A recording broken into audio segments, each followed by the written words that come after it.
J'ai déjà entendu parler du coronavirus dans plusieurs pays, surtout au Sénégal et en Chine. Je pense que cette maladie est très dangereuse, elle est contagieuse. Et ça se contamine souvent par des contacts avec des personnes qui sont déjà infectées par la maladie.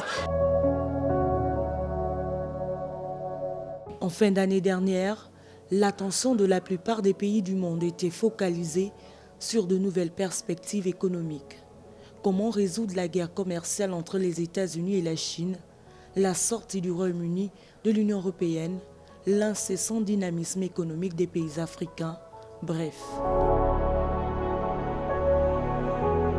Tout le monde avait les yeux rivés vers 2020, avec toutes les opportunités qu'une nouvelle année peut drainer.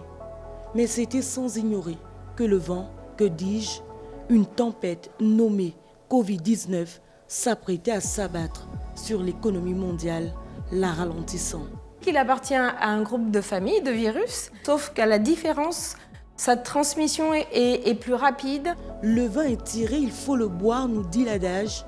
La transmission se faisant par la respiration et le contact direct. Faut-il céder pour autant à ce qu'il convient d'appeler la coronapanique? Bien sûr que non. Il faut s'informer sur la question et connaître les échelles de classification utilisées par les autorités sanitaires et scientifiques pour déterminer de la possibilité d'infection d'un patient. Sur une fourchette de 3, il y a en premier le cas suspect. Il se détermine par la présence de symptômes grippaux, toux, fièvre, difficultés respiratoires. La spécialiste explique. Il faut avoir séjourné dans un pays à risque, être en contact avec une personne qui transmet le virus, être revenu dans une zone où nous, on n'est pas une zone à risque. Ensuite, il y a le cas probable. On le reconnaît après un test de dépistage effectué.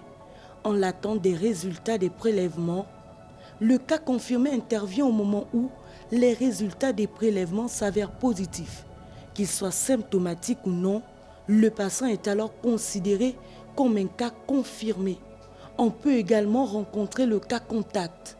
Sans être une forme à part entière, il concerne surtout le personnel soignant ou les membres de la famille d'une personne infectée ayant été en contact étroit dans les 24 heures précédant l'apparition de symptômes et alors que l'épidémie de Covid-19 se répand à travers le monde.